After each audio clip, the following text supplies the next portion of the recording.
Western Spring Television. Ours it is.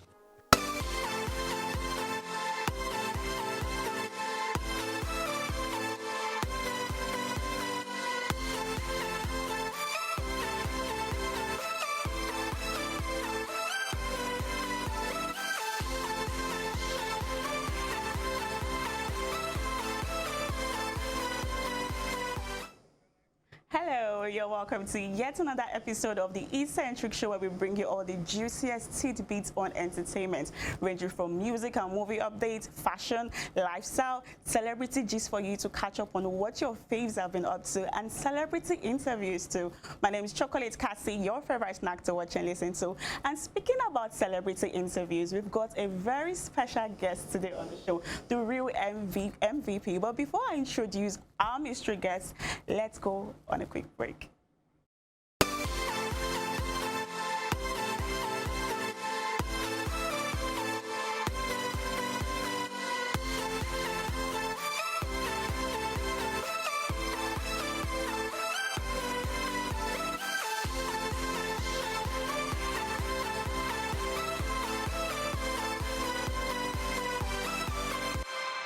Yeah, welcome back to the Centric show, and today we have our very first guest of the show. I have with me here the multi-award winning Nigerian actor, radio, TV presenter, writer, MC, and most of all, the grand comedian of the Federal Republic of Nigeria himself, Gbenga Adeyinka the first. So nice to be here. Thank you. Good to see you. Chocolate. Oh, shit. Thank you so much for gracing us with your presence. Thank you for having me, and thank you for pushing and pushing When me, I and say finally. regime, I have to, of course, fight for it. And, you know, you're still looking as dapper as ever. Thank I you usually very grew much. up, you know, listening and watching your laugh Thank matters you, and the thank rest, you. and you're still looking bam. Thank you You're very probably going much. to have to give us, you know, the secret first. When I grow up, I just want to be chocolate like you. Okay, so let's just quickly get right into it. My first question for you is, like, growing up, what was your childhood like? Like, did you ever think you'd grow up to be the grand comedian of Nigeria? Was it always a passion of yours to be a comedian, right from small? You know, I never knew what comedy was back in the days, you know, but I always enjoyed making people laugh. I always wanted to be the center of attraction in school. I remember I would always disturb in class. So you were like the funny guy in I was like the funny guy in class, but I was always disturbing, and I never failed. Ooh. So that was the annoying thing about me for my classmates. So they would always say, "Get out! You'll be disturbing us now. When exam course you pass, you know." But I loved making people laugh. I loved football. Growing up, I thought there are so many things I wanted to be. I wanted to be a footballer. Then they beat it out of my body at home. Then I said, okay. Because right now you would have, you know. I would have retired. I would have retired. Right. And then I fell in love with one of my teachers, whose husband was a lawyer and was in the army, was a major in the army. So I told myself, go to the military school, get a law degree, become a major in the army, and come back and marry this beautiful woman. You know, I always wanted to be a lot of things, but Form 3 changed my life. I was in this play, this stage production called The Gods Are Not to Blame, by Ola Rotimi. And on the day of production, I knew, before production, all the rehearsals and all that. I enjoyed myself so much. Day of production with all the ovation and all that, I knew I wanted to be on stage. I didn't know what I wanted to do on stage, but I knew I wanted to be on stage. I got admitted to study law at LASU. My uncle, that was the year LASU started. My uncle, who is an engineer, didn't want me to be a lawyer. He took me in his car to Ikeja High Court. I was showing me all the lawyers with a gray, black suit gone gray. He would say, that's a lawyer. That's a lawyer. That's a lawyer. So I said, okay, I don't want to be a lawyer. Then I went for A-levels at the International School Ibadan. Unfortunately for them, I would always walk past the theater arts department and I'll see them drumming, dancing. So myself, this is what I want to do. But I knew they would never allow me study theater arts at home because I'm a community project. So I decided, okay, let's see as it goes. I went to Unilag for one of my friends' matriculation, and I saw this group of people in a theater troupe called Theater 15. They were having so much fun, and I told myself, they had no Theater 15 department in Unilag. Everybody came together to form the theater troupe. I told myself, I'll stay in Makamabida Hall, which was the hall he was in, that I went to visit him in. I'll study English. I'll be in Theater 15. And guess what?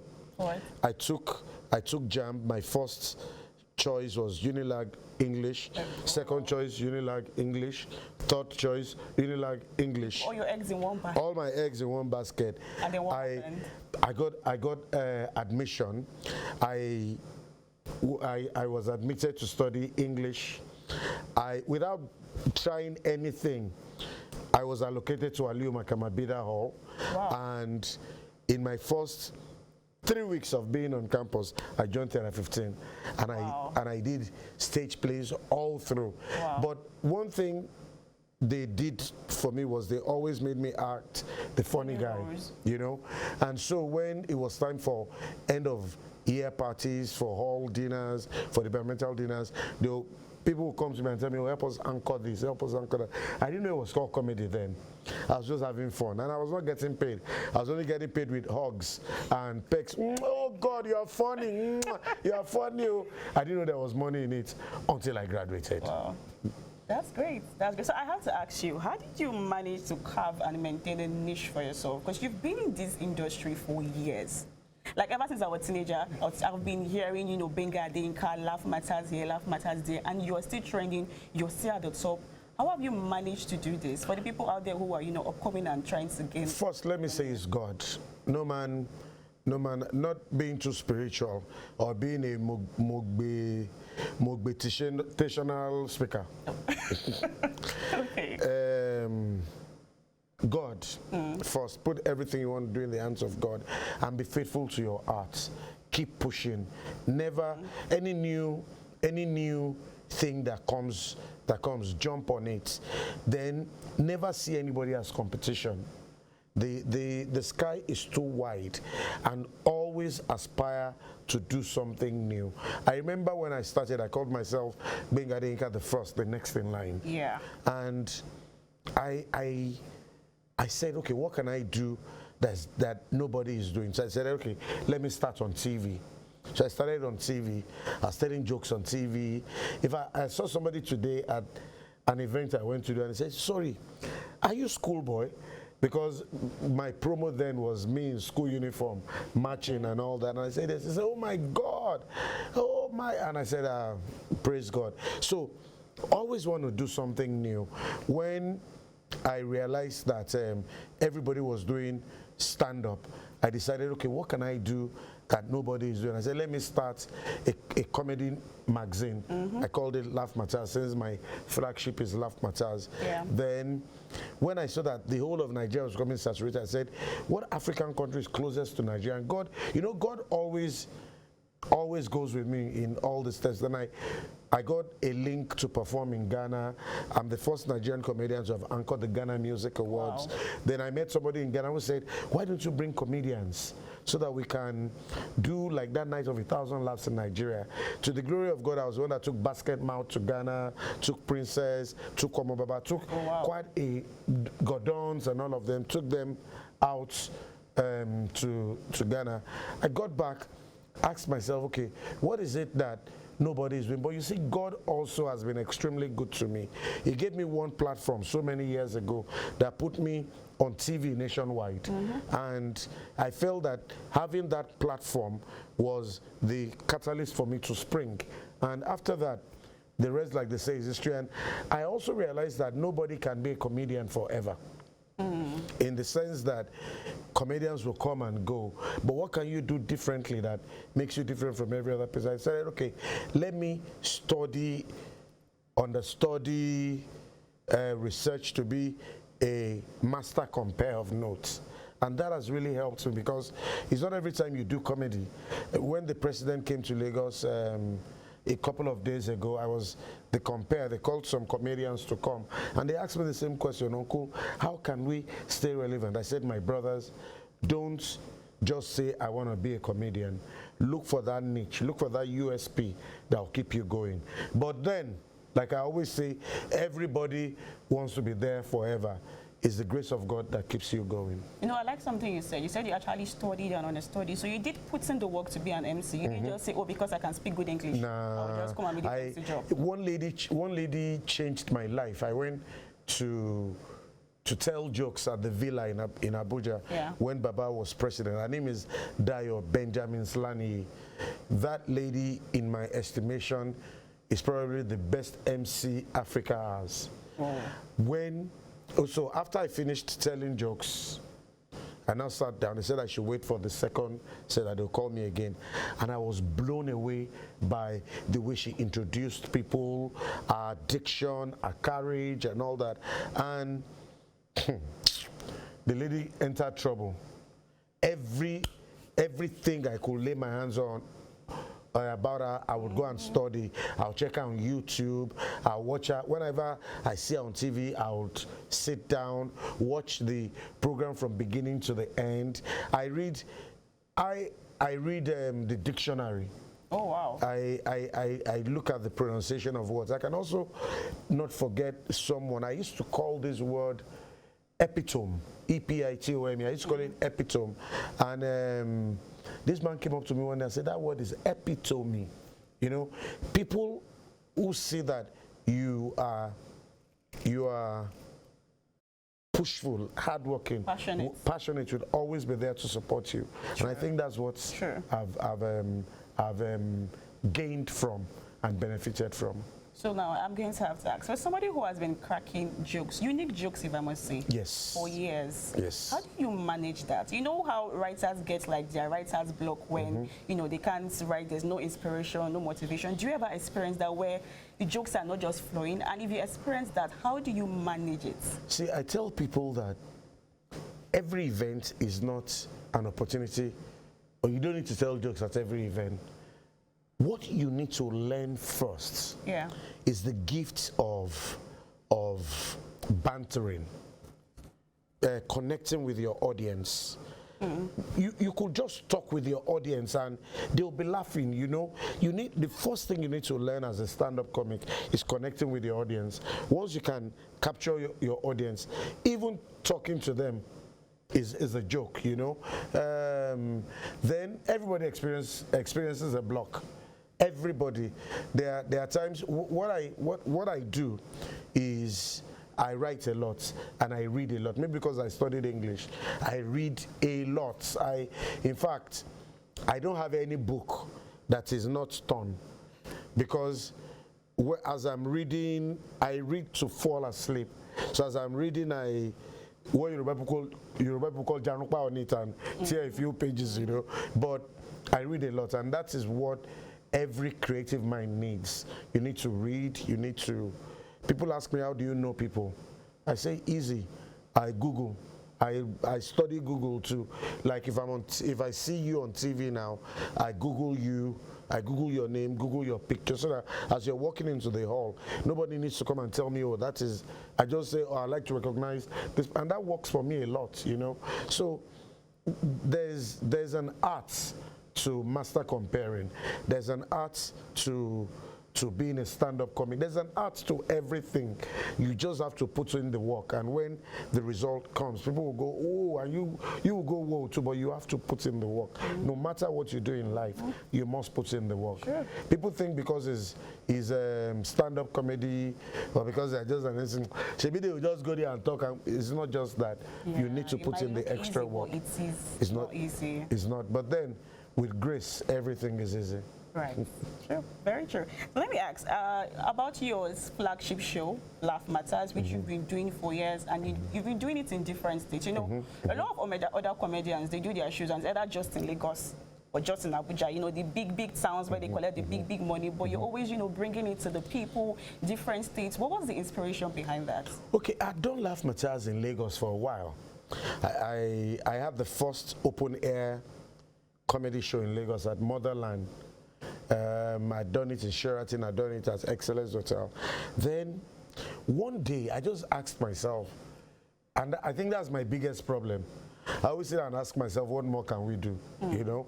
I asked myself, everybody's doing comedy, everybody's doing shows. What can you do that will make it different? I didn't have money to bring international comedians because that would have been a game changer, you know? So I wanted something that would be a game changer. Then something happened one day. I went for an event at Muson Center, and I noticed that everybody who came on stage would come on stage first and shout, area, area. Okay. And Yoruba boys were beginning to say, you know, for worry, we worry boys. Yeah. And it struck a chord in me. Like I said, I went for A-levels in Ibadan. So I grew up on the works of them, Baba Salah, Baba Miro, Ajimaja Sean, Jacob and Papillon. These were comedy greats who were on TV. And I was fortunate to be probably, okay, let me not say the front runner, one of the front runners for our people in stand-up comedy. There was TA and I back in the days. And I said, come, what can I do to build a platform that would give people in the Southwest the opportunity to go up on stage and say, you know, ni Ibadan tia, you know, in Oshogbo, you know, in Akure, this is how we. So I thought, let's do a tour. The first place we did was Ibadan because I had schooled in Ibadan. I know Ibadan like the back of my hand. So we did Ibadan.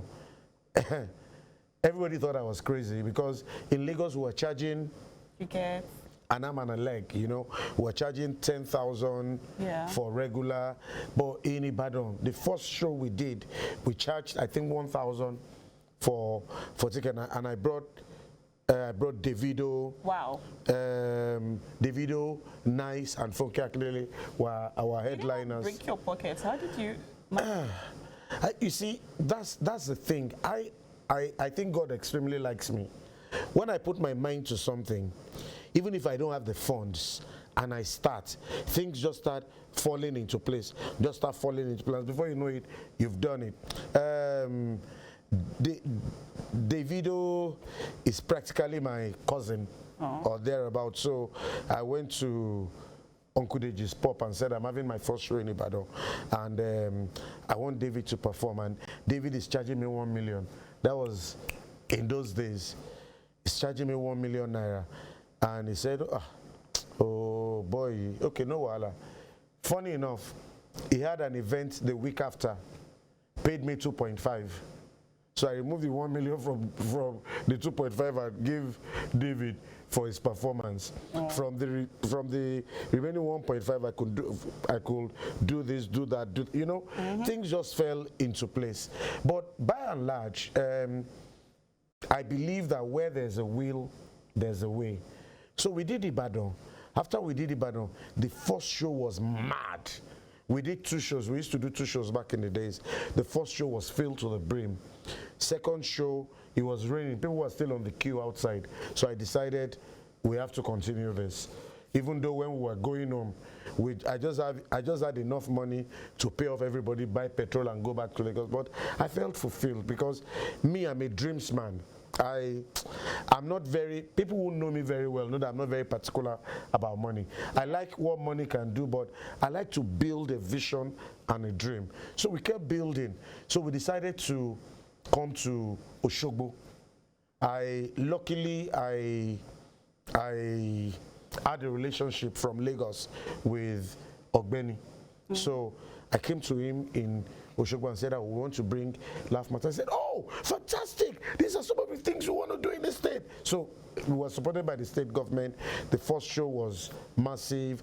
And with that, we moved from Oshogbo, we moved to Akure. From Akure, we moved to Ado-Ekiti. So from Ado-Ekiti, we taught the Southwest. So that's basically how it started. That's how it started, and that's awesome. The rest, like they say, is history. Lovely. So now speaking about Oshogbo, what plans do you have for entertainment for Oshogbo in particular? Okay. Like I always tell people, all I can do is create a platform.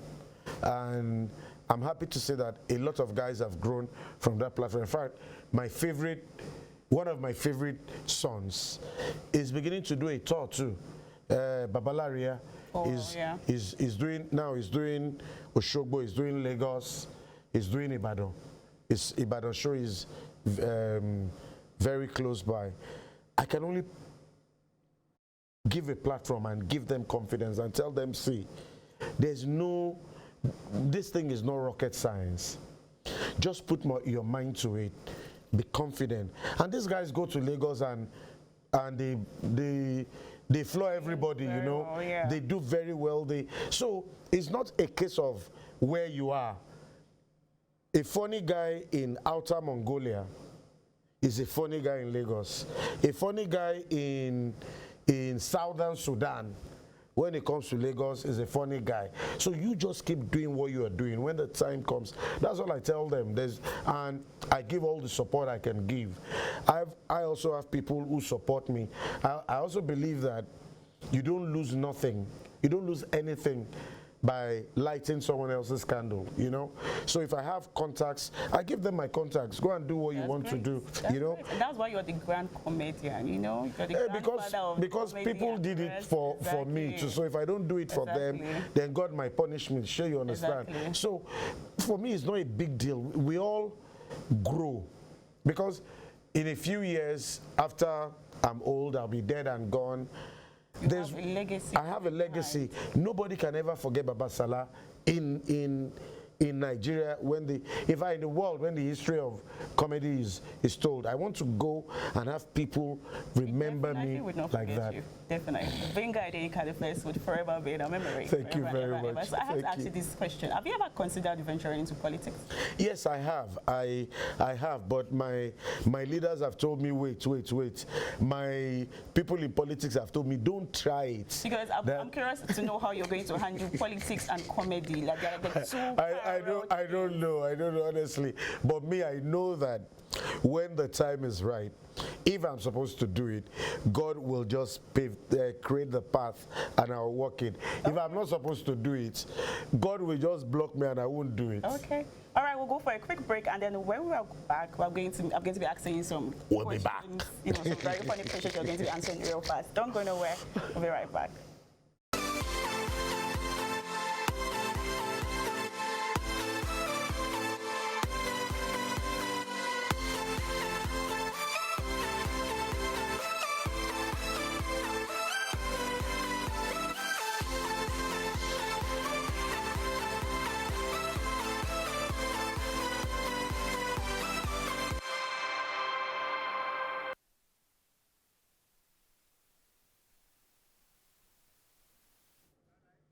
Yeah, welcome back to the Centric show. And we still have Gbenga Adeyinka, the grand comedian of the Federal Republic of Nigeria. So right about now in this segment, I'm going to be asking you 10 questions, and I want you to answer as quickly as possible. This is when everybody finds out I'm an Oludo. Oh yeah, let's go. Okay, just real quick. I don't want to think about it.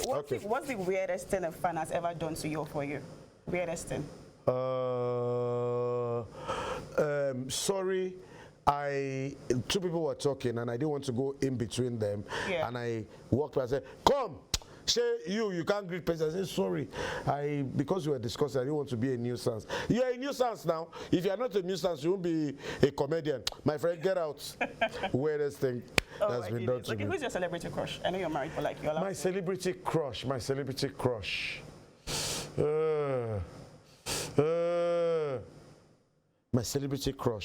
You know, I've never thought about it. I've never thought about it. I admire a lot. I love her. Yeah. She's somebody's wife, so I can't Just say. mention it's allowed. You Mrs. just admire her. That's all. Mrs. Tinubu. Okay. So Ronaldo or Messi? Messi every day of the week. What's one food you never taste? One food I'll never taste. Again, or I will never taste. That you don't even want to even think about tasting it, they bring to you. Sushi. Okay. What's a baby snake called? Baby snake. Pet snake. Try again real quick. Snake. Snakelets, actually. Snakelet, okay. Yeah, snakelet, as in singlet. What does a house wear? A house. Coat. An Paint. address. An address, that's true. Would you rather be trapped in a romantic comedy with your enemies or in a horror movie with your friends? Romantic comedy with my enemy, I beg. Really? I can't use my money to be scaring myself. I don't watch horror movies. Oh, really? I don't. Wow. One day I decided, let me brave it. I went to the cinema. The first thing, when I saw I just carried my load, I went out. Okay, so if you were to come back to this world as an animal, what animal would that be? Dog. Okay. I love dogs. What does the fight? Not a goat. But it could be the greatest of all time. That's you, of course. What does the fight in Wi-Fi stand for? Wi-Fi. Yay. Then your time is ticking. It's going. I don't know. Gone. I know, I don't remember. It stands for fidelity, wireless fidelity. Yeah. So what's your favorite song? Nǹkan tó bá wọ anybody ló lè fẹnu wọn sọ ọmọ òràn yẹn ọmọ ti wọ táwọn ọmọ máa ti jẹun lọ ẹ fi wọn sílẹ̀ ẹ jẹ́ kán máa sọ lọ orin yín ni o ẹ máa gbọ́ lọ wọ́n sọ pé mo tún ti lọ wọ́n sọ pé mo tún ti dé ìta ló mọ ibi tó tún ti gbọ́ wọ́n sọ pé mo tún ti ṣe lọ́lá olúwa mo tún ti ṣeré another surprise mo tún ti dé bí mo ṣe ń dé mo ń jẹun lọ from coast to coast wetin dey happen for home these days I no dey know. Thank you. No, I just love this song. Oh, I'm playing for you. Okay. Hey! You want to dance a bit? ID Kabasa. You got over anybody. Ló lè fẹnu wọn sọ. Everybody. Ọmọ òràn yẹn, ọmọ ti wọ town. Ọmọ máa ti jẹun lọ. Wow. You are good. You know, you could actually add this. Maybe you want to get another source of income. No, the problem is only my family members. Only my family members will buy it. People will say this boy is a thief. Have you listened to yourself? Your voice is perfect. Oh, good. Like, there's nothing to be modest about. Don't tempt me. Don't tempt me. I might just go to the studio. Okay, let's go for a quick break, and then we'll be back for him to perform some quick jokes for us. Don't go nowhere.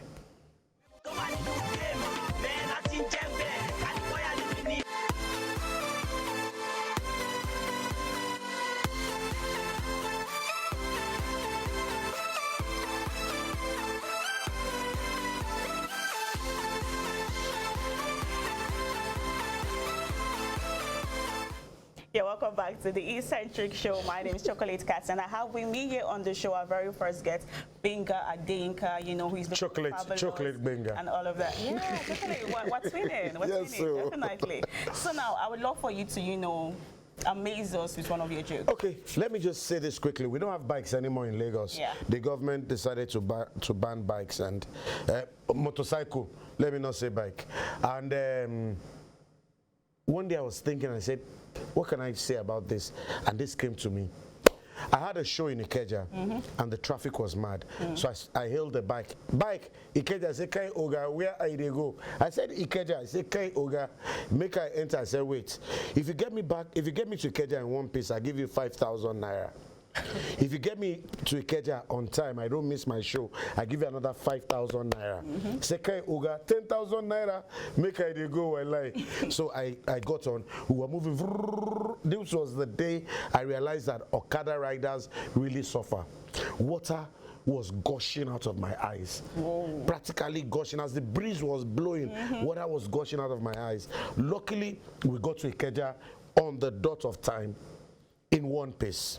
So I said, Abuki, wow, thank you. As I looked to give him the money, I saw that water did not come out of his eyes at all. I said, Abuki, how did you do it? He said, Kai Oga, Lagos says to me. I said, Abuki, tell me. He said, Kai Oga, if I say make I tell me, another 5,000 naira will lie. So I said, okay, no problem. 5,000 for getting me here in one piece. Yeah. 5,000 for giving me the secret. 5,000 for getting here on time, and this is the 5,000 for telling me the secret. Say, Kai Oga, secret, very easy. When you say Okada, I say yes. Make I dey go, yes. As I start to dey move like this, I say yes. Breeze they enter my eyes, I say yes. Wallahi, I close my eye till we reach here. So that's why government had to ban Okada in Lagos. Lucky you got there. And you know, may your son not put you in trouble. My son called me one day and said, Dad, I said, what? Why don't you ever take me out? I said, okay, enter, let's go.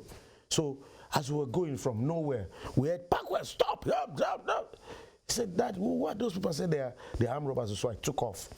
Unluckily, my tire picked something, so I parked.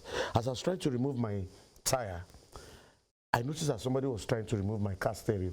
I said, hey, what did happen? I said, Kai, kilo shele, Oga, you want thief tire, I want thief car stereo. Kilo. I said, Oga, it's my car now. I said, Oga, now you get motor. I said, it's my car. So I left him. Yeah. We fixed my tire and I was going. My son said, Dad, those people that we ran from the first time, who are they? I said, oh, they're armed robbers. He said, armed robbers? I said, yes. What were they using? I said, gun. Gun? I said, yes. Oh my God, Daddy, buy me gun now. He pestered me. So I did what fathers do to their children. Okay. I took him to the supermarket. Okay.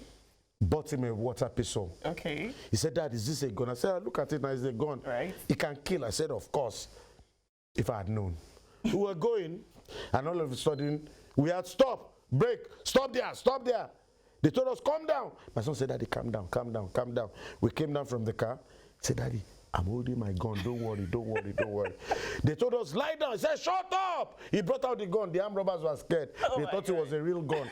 They begged down, started begging, please, don't kill us. They said, shut up. You are very stupid. My daddy and I are going to kill you. Here, slap yourself, slap yourself. They slapped themselves, back, back, back. Say, slap yourself again. They said, they started begging, please, don't kill us. But I said, shut up. I'm going to kill you, Daddy. Go and bring water. Let me put inside so I can kill all of them. I almost did not survive it. Thank you so much for gracing us with your presence. Thank you, my sister. Good to see you. And congratulations, Western Spring TV. Is not every day you have the opportunity to see a dream come true. Congratulations to your team, all of you. Thank you very much. Thank you. So that's all on the show for Centric. We had our very first guest, Adeyinka, the grand comedian of the Federal Republic of Nigeria. And you know, he made us smile with his jokes and he did his thing. And I didn't greet you. It's fine, you've greeted me already. Guys, Anunko Jema, Sunana Gbenga Adeyinka, Serikin Diane. If you don't speak Hausa, in the wo Afambo, Gbenga Adeyinka 1. If you don't speak Igbo or Bokian, Elime Gbenga Adeyinka. If you're Yoruba, Urobo Ado, Odeme, Gbenga Adeyinka. If you're Yoruba, Ekpele, Oluwa Gbenga Jotalo Minje. If you don't speak Yoruba, Bonsoir, je m'appelle Gbenga Adeyinka. If you don't speak French, Jubro Pachalorat, Spasiba, Gbenga Adeyinka. If you don't speak Russian, Puto Aben, Isme, Gbenga Adeyinka. If you're Ghanaian, Mimamachi, Midindi, Gbenga Adeyinka. If you're Indian, Namaste. Oh, wow. Wonderful. Now, don't forget to follow us on our social media pages at Western Spring Television. I still remain your favorite snack, listen to Chocolate Cassie. And like I always say, don't forget to do something that makes you happy today because you only live once.